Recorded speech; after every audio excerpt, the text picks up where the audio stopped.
Hello, welcome to DVB English News. I'm Ning Su.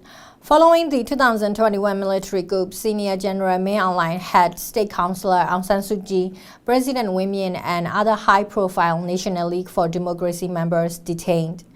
Aung San Suu Kyi's economic advisor, the Australian academic Sean Turnell, was arrested and sentenced for violating the Official Secrets Act. But he was released from prison in an amnesty on Myanmar National Day last November.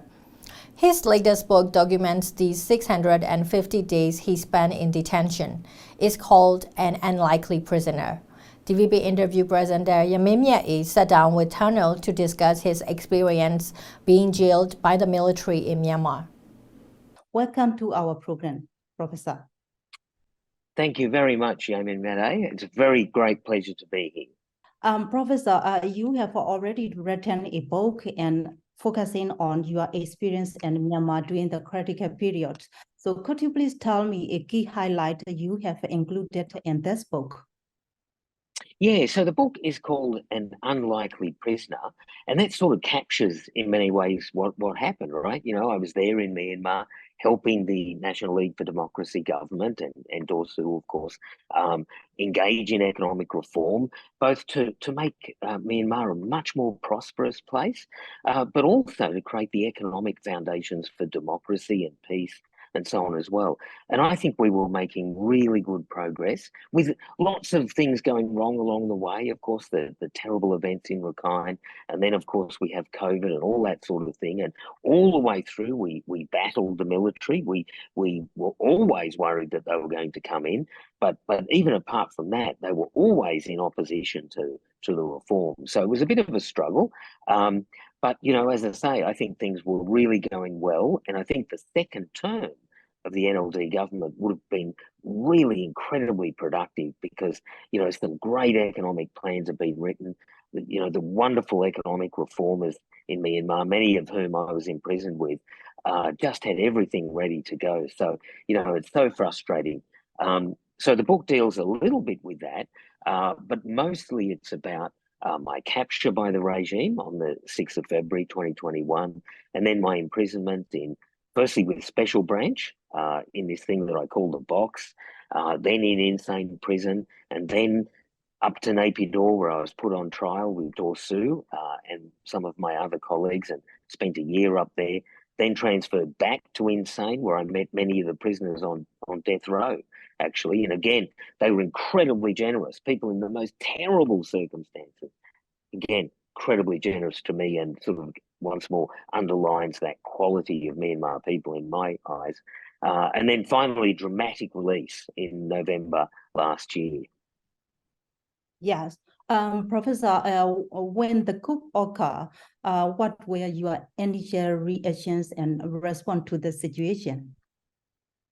Well, I was worried, of course. So the coup took place, as you said earlier, of course, on the 1st of February. They never arrested me until the 6th.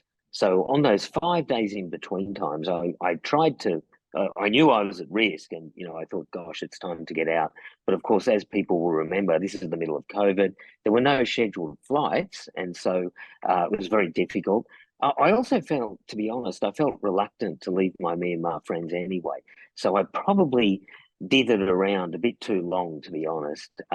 Anyway, I was then arrested and I was worried, but I didn't think it would take so long. I thought that the regime would probably just try to frighten me and to frighten other foreigners who've been helping Myanmar's democratic government. But I didn't think it would go for so long, of course, and it then went nearly 2 years. So very worried. Yeah, I guess at that early point in particular, I wasn't expecting anything like the length of time that I ultimately served there. Yeah. Oh, Professor, to our knowledge, prior to your transfer to insane prison, and you were held in the detention center for the durations of 2 months. So could you please describe the condition? Yeah, condition that and your experience in this cell during that times. Yeah, so easily the worst time were the first 2 months where I was just held in this one windowless room in what was CID headquarters just outside insane prison. Probably many of the people watching and listening to me here will know about this place. It's a very horrible, scary place. Just a very small room with a metal chair in the middle of the room, and there were handcuffs and leg manacles attached to this chair, but there really wasn't much room for anything else. And so, but I lived in this room for 2 months, had no books, nothing like that, nothing to divert my mind or anything like that. And of course, I'm very uncertain. I was isolated from the rest of the world. The embassy wasn't allowed in at that point or anything else. So yeah, very anxious times. And to the extent I was ill-treated, most of that took place in that period as well. So yeah, not a good time. And of course, I was isolated from my Myanmar friends, because after that, I did get to meet my Myanmar friends again, and people who I didn't even know in insane prison, and they made my life much better.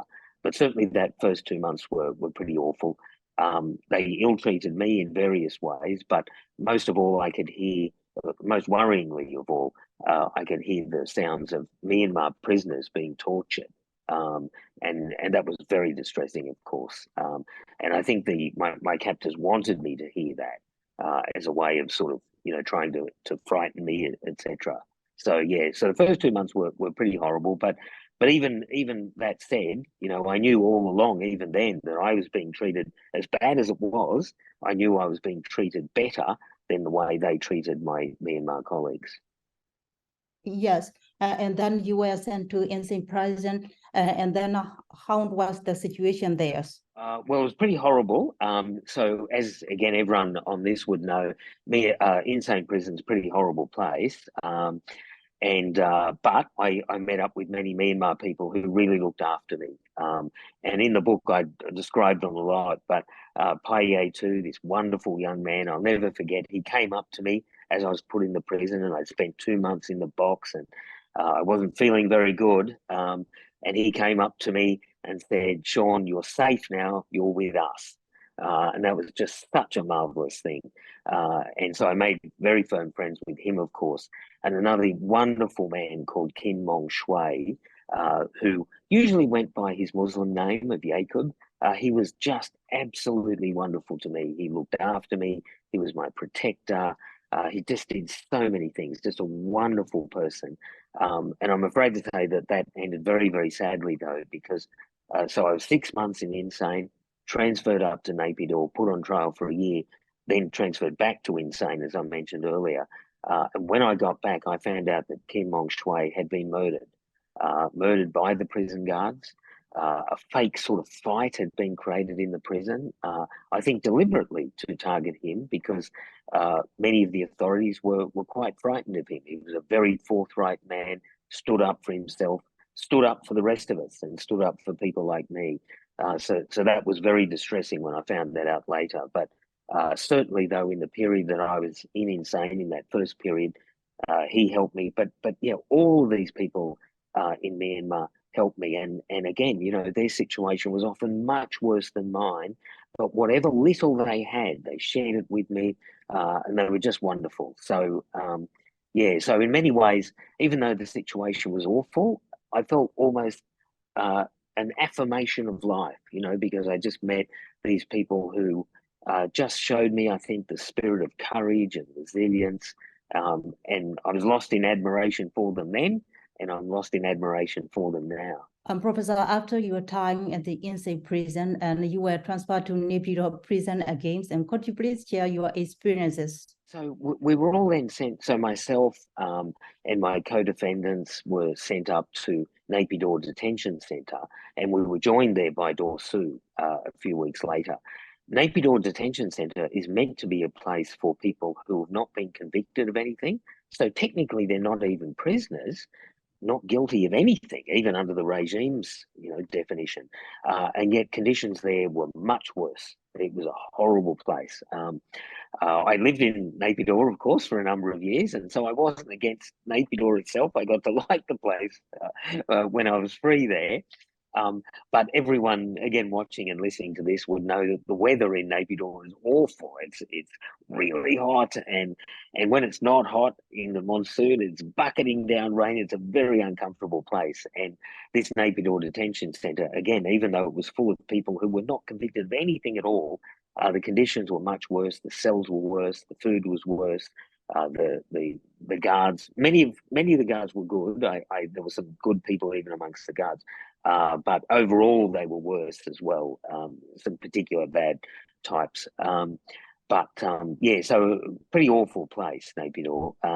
Naypyidaw Detention Centre, that is. And so we spent a year there, where again, you know, I was buoyed up by my Myanmar colleagues, in particular people like U Win Tain, of course, the great man of Myanmar's democracy. What a wonderful person. He set the tone. So when I got there, he'd been there, I think, about 6 months at least, maybe more actually. Oh no, about 6 months. He'd be about 6 months. But he set the tone. He set the spirit of the place. He was always very polite, but he was very assertive in making sure that that the prison authorities never overstepped and all that. Just a deeply courageous man who everyone respected, and amongst us prisoners, of course, we loved him. But I think he was respected even amongst people who would be his enemies, just because his courage and his values just stood out. So yeah, so pretty horrible place, the Naypyidaw Detention Centre, and I spent a year there, and it was, yeah, a pretty horrible year. So could you please tell me the most terrible thing that you encounter in the prison? Oh, there was a number of things. You know, I mentioned when I found out about the death of Kim Mong Shui, or Jacob, that happened when I went back to Insane. So that obviously that was a terrible low point. Also, just seeing other prisoners who had been tortured and who'd been beaten. And the way I could identify them was that they had this sort of purple powder on their back, where as a sort of disinfectant, I think, against the wounds from beatings. So that was bad. I think just the overall ill treatment. Again, in the book, I describe a terrible situation where I was being transported in a van with about 50 other people from the prison to a remand hearing. And it was so hot in the van, and we were all crowded together and handcuffed together. But it was so hot in the van, people were fainting and falling over and vomiting. And all I could think of course, because I'm, you know, a very keen student of Myanmar history, I knew the story back in '88 of all those people who had died in a prison van. And I kept on thinking that as we were being transported. So that moment, I think, was terrible. In fact, more generally, and I noticed that this is something that other people have commented on as well, that terrible things to have happen to prisoners on the move. So that was awful. Also, I think the final move for me from Naypyidaw back to Insane, it was just me in this van with about 5 police officers. We had police SUV vehicles in front and behind as well, with sharpshooters and machine guns and all this sort of stuff. And there was about 18 heavily armed police all guarding me. I mean, it was just so ridiculous. You know, at the time I was 58, I'm 59 now, and people who know me will know I'm not very big. I'm not physically very imposing. And the idea that I needed 18 police officers armed with machine guns and so on is just absurd. And I had to wear handcuffs, and I had to wear leg irons and all this sort of stuff. It was just completely ridiculous. But that was pretty bad as well. The only funny thing that happened with that is that they made me wear a bulletproof vest, and they said to me, you know, because many police vehicles get attacked on the Naypyidaw to Yangon Road, and I used the opportunity to try to undermine their morale, though, because I said to the police, well, look, you know, if we're ambushed, somehow I don't think the people ambushing will be trying to target me. They'll be targeting you, not me. I'll be safe. You won't be safe. And they sort of got the point. So I had a rare little victory there. But yeah, many horrible moments. Again, as a detail in the book, the cells themselves are really awful, and particularly in Naypyidaw, where the roof leaked. So, and again, you know, the Naypyidaw, the monsoon in Naypyidaw was really severe, and the water just poured in, and and on those nights you couldn't sleep because that your cell flooded, and you had to grab all of your belongings and hold them and just stand up all night. So yeah, some pretty awful times in that Naypyidaw detention centre. So I think those were the lowlights. So did the authorities provide any briefing to you just before you release from the prison? Because normally they do. Not really. The release was a total surprise. Yeah. And in fact, I just started to give up hope, to be honest, of being released for, I thought I would spend many more years, to be honest. Yeah, total surprise. They really didn't say very much at all. I've said to people when I got back, one of the most oddest things was when they took me to the airport to deport me, this very senior immigration officer said to me, "Please don't hate Myanmar." It was one of those really bizarre moments. And I said to him, "Look, I don't hate Myanmar at all." And again, just to echo my comments before, obviously, I don't like the military regime that rules Myanmar, but of course, that's the very opposite of the people of Myanmar. They're the ones the first people they persecuted, the people of Myanmar. So I said to this guy, "I love the Myanmar people and I always will. They're the best people I've encountered in the world." But I made clear to him that the people ruling over them were amongst the worst people around.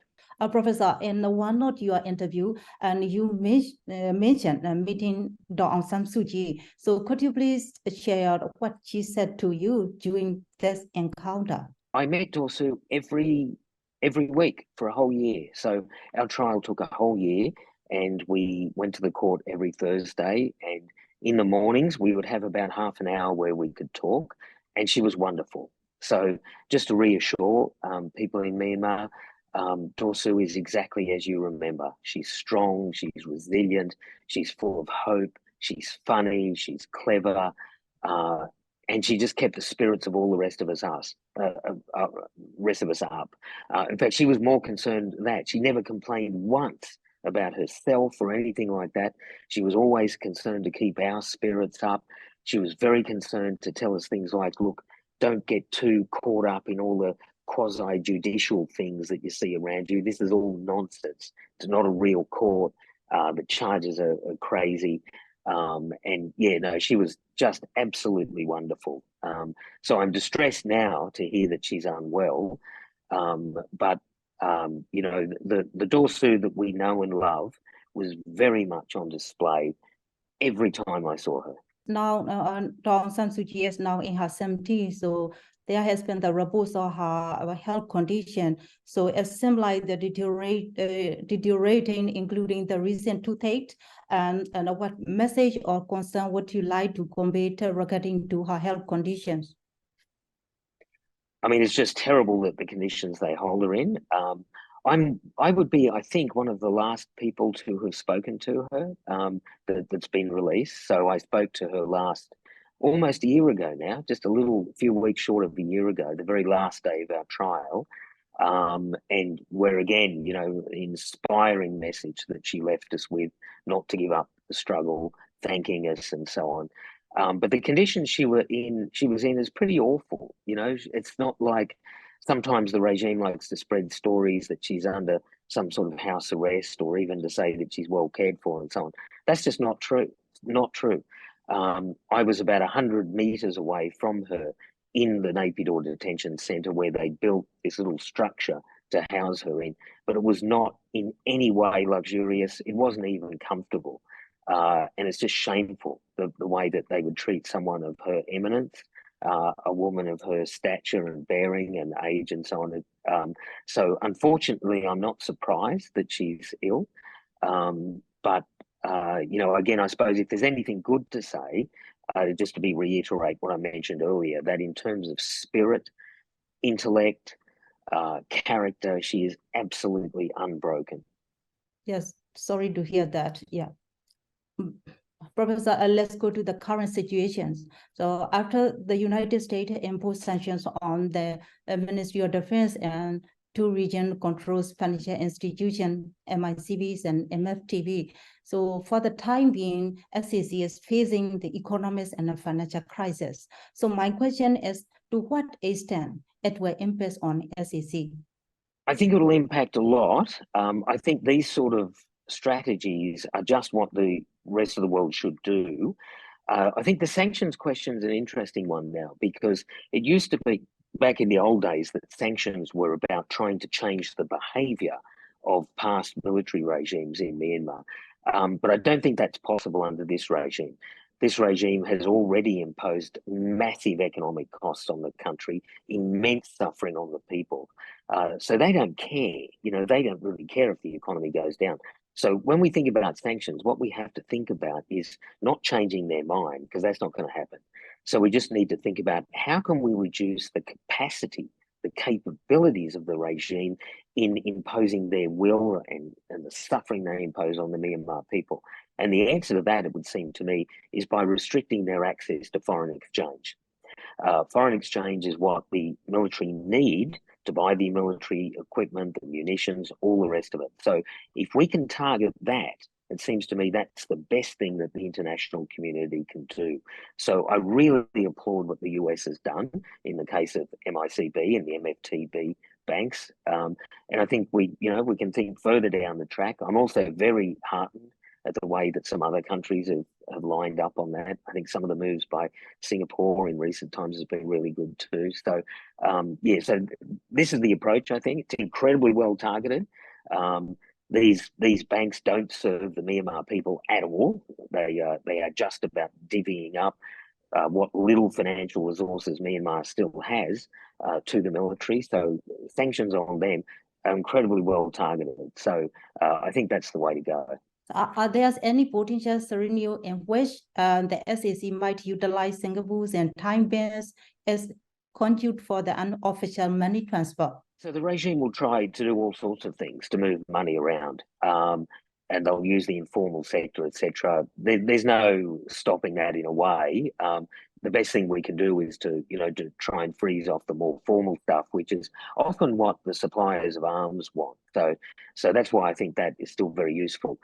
We have to be careful in a lot of this stuff, of course, because the informal channels are also the way that Myanmar people are able to, if they have children outside the country or family or supporters, etc., are able to move money in and out. So, we have to be careful, I think, when we talk about restricting some of the informal methods, because, as I say, these also support the good people in Myanmar, which is far and away the majority. But so I think the formal access is the important one, because, if you're a big arms producer in Russia or China, etc., hundi is no good for you. So that's why I think these, restricting access to the US dollars, which is what the arms dealers need and want, that's still, I think, the most efficient way of restricting access to the military. There has been a report indicating the SAC is attempting to utilize the Russia financial system known as MIR. So by using the Russia financial platform, can SAC find a way out to alleviate current financial crisis? No. This just shows how desperate they are. Russia's economy is tiny. It's smaller than Italy's. There's no rescue of the SAC through economic involvement with Russia. Russia is closed off from everyone else. It's a pariah. It's, in its way, just as much a pariah regime as Min Aung Hlai's. There's no future there. This just shows you how desperate they are. But how about China? But in this case, can China potentially offer an alternative solution to the SAC by utilizing yuan currency to illegally avoid the dollarization issues? China is much more of a concern because it can produce much more material of the sort that Myanmar needs. When I say Myanmar, I mean the junta needs. So it's a bit more worrying. On the other hand, I don't think China itself must have incredible mixed feelings towards the Myanmar regime, the chaos, etc., the danger all of this poses to significant Chinese investment in Myanmar. I can only think that the Chinese authorities, and of course none of them, they're not democratic either and have all their issues, etc., and their overall sort of support for Myanmar's junta is not something to be happy about at all. But one can only think the Chinese regime must be looking at the SAC and just thinking, guys, what are you doing? This is so mad, as I say, to me, the SAC has proved itself such an unreliable partner that a regime like China's must look at them and just think, gosh, we need alternatives to this. And I think that's why we've not seen the full-on support of China for the SAC. Though, they'll manipulate the SAC for China's gain, etc., and for Myanmar's loss. But I don't see them as steadfast allies of the SAC regime, whom I think they must, behind the scenes, must regard with a fair degree of contempt. My next question is concerned with the 6.8 billion reserve money, and mostly are in the Singapore. When it is possible for the SAC to access this reserve money? They can, but there are many, many hurdles. It's important to think, whenever we think about the reserves, it's important to remember that we're not talking in old-fashioned ways about this. A country's reserves are not piles of physical US dollars or bars of gold, even though both of those would be a small portion of reserves. But for the most part, what we're talking about is simply credit items on the balance sheet of international banks. So that means the ability to access reserves is not as guaranteed as we like to think, or as the SAC regime likes to think. Various international laws and norms would mean that they can still access it. But it's a much more compromised process than we would think. So, and again, this is why I think all the moves to restrict access to institutions like MICB, MFTB, etc., just the general discussion, I think, about Myanmar, money laundering, access to international finance, the dangers of all of this, I think is quite useful in inhibiting the access of the SAC regime to the international banking system, including access to their own reserves. Previously, the entity pursued reform, and now the NUG is doing revolution. So this represents a significant shift. And could you please share your view on this current revolution? I've been really, really impressed. So obviously I didn't know very much about what was happening outside when I was in the prison. I would just get little stories here and there. But since coming out, I've met some of the people, particularly in the finance area of the NUG, just so impressive in terms of just how bold and innovative and trying things here and there. Some of those things won't work, but some of them will. And I just applaud the sort of courage and the audacity of it. I also like the fact that the interactions I've had, people for the most part are quite young. Not there's anything wrong with being old. I'm getting older myself, but I'm just so impressed by many of the people in the NUG. They're sort of similar to the young people I worked with inside Myanmar before. In fact, some of them are the same people, to be honest. But yeah, some new people who I'd never even met before, and I've just found them incredibly impressive. They've got a hard road, and I think sometimes the rest of the world needs to reflect on that, actually, because, as we know, Myanmar's opposition doesn't get the sort of support that the people fighting against the Russians in Ukraine do. So they're sort of on their own, and none of them most of them are volunteers and have given up so much. And so, yeah, I've just found them really impressive. I've been impressed by the extraordinary unity amongst the whole opposition movement, including the NUG, but, way beyond that as well. The differences are there still, and that's fine. That's what democracy is, right? Is having differences at times and living with it and all that. But I've just been really impressed by the unity of purpose. And as I said earlier, just the sort of savvy, the internet savvy, just how smart people are and the spirit with which they go about things. So I've been really impressed, actually, with the NUG, but broader than that, all of the people that I've met since coming back who've managed to get out of Myanmar, and some of them, of course, that are still in Myanmar, it's just so impressive. And again, underlining the qualities, I think, of the Myanmar people. This is my last question. So thank you, Professor. You have been working tirelessly for our country. Thank you so much. Thank you so much, Yamimene. Thank you.